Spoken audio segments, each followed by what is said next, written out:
अस्सलाम वालेकुम नाजरीन, आप देख रहे हैं आवाज और मैं हूं शहजाद इकबाल। पनामा लीक्स ने दुनिया भर में एक तहलका मचा दिया है। 11.5 मिलियन डॉक्यूमेंट्स जो कि लीक हुए हैं, उसमें बहुत सारे ऐसे नाम हैं जो कि या तो हेड ऑफ स्टेट इस वक्त हैं या फॉर्मर हेड ऑफ स्टेट से। इसके अलावा कई बिजनेसमैन के भी उसमें नाम है, फुटबॉलर्स के भी इसमें नाम है। थोड़ी सी इस तफसील में मैं आपको बताना चाहूंगा कि ये पनामा लीक्स जो है वो है क्या।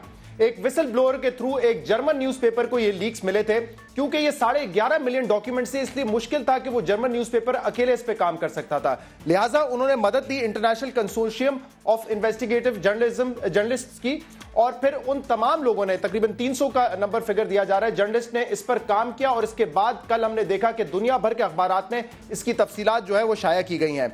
140 पॉलिटिकल फिगर्स हैं इसमें, इन 11.5 मिलियन डॉक्यूमेंट्स में, जिसमें 12 लोग ऐसे हैं जो हेड ऑफ स्टेट इस वक्त हैं या फिर वो फॉर्मर हेड ऑफ स्टेट हैं। अब इस डॉक्यूमेंट में है क्या? इस डॉक्यूमेंट में बताया गया है कि ऑफशोर होल्डिंग्स इन लोगों की कितनी हैं, कौन कौन सी कंपनीज हैं, और वो उन कंपनीज की क्या क्या होल्डिंग्स है। ये तमाम तफसीलात जो है इसमें दर्ज हैं। पाकिस्तान के हवाले से इंपॉर्टेंट बात यह है कि इसमें मियां मोहम्मद नवाज शरीफ जो कि वजीर आजम है पाकिस्तान के, उनकी फैमिली का जिक्र वाज़ेह तौर पे किया गया। इनफैक्ट मैं ये बताना चाहूंगा, कल गार्डियन की स्टोरी अगर आप पढ़ें तो प्यूटन के बाद, जिस पर $2 बिलियन का जिक्र किया जा रहा है कि उसके असासे हैं, उसकी कंपनीज की वर्थ है इन ऑफशोर अकाउंट्स में, ऑफशोर कंपनीज में, उसके बाद जिक्र किया है गार्डियन ने प्राइम मिनिस्टर नवाज शरीफ साहब का। नवाज शरीफ साहब के हवाले से बताया गया कि उनके 3 जो बच्चे हैं, जिसमें हसन, हुसैन और मरियम है, उनके पास 4 ऑफशोर कंपनीज हैं जिनके नाम है नीलसन होल्डिंग्स। इसकी तफसील मैं आपको बताऊं, 1994 में इसकी तश्कील हुई थी, और इसकी जो सोल ओनर है, बेनिफिशियल ओनर है इसकी नीलसन होल्डिंग्स की, वो है मरियम नवाज साहिबा। जो दूसरी कंपनी 1993 में जिसके इनकॉर्पोरेट किया गया था, नेस्कॉल लिमिटेड, उसकी भी जो सोल बेनिफिशियरी ओनर है वो मरियम नवाज साहिबा है।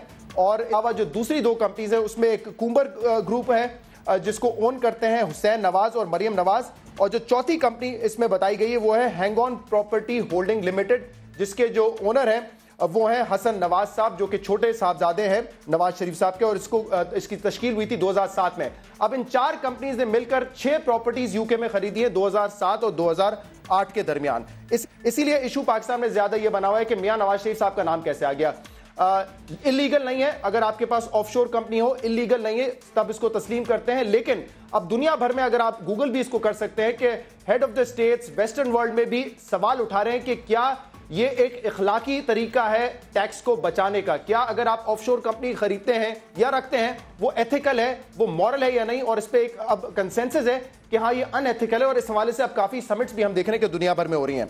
एक और इंपॉर्टेंट आपको बताता चलूं कि ऑफशोर कंपनीज क्यों बनाई जा सकती है। एक तो ये कि अगर आप टैक्स से बचना चाहते हैं तो आप offshore companies British virgin islands या दूसरे आइलैंड्स में जाकर खरीद सकते हैं, तो आप टैक्स से आपको छूट मिलेगी। लेकिन एक और इसकी वजह यह भी हो सकती है कि शायद पैसा जो है वो मनी लॉन्ड्रिंग के थ्रू ट्रांसफर किया गया हो, शायद पैसा करप्शन का हो, शायद पैसा जो है वो क्रिमिनल प्रोसीड्स का हो, इसलिए भी इन ऑफशोर कंपनीज को इस्तेमाल किया जाता है। तो इस पर हम बात करेंगे।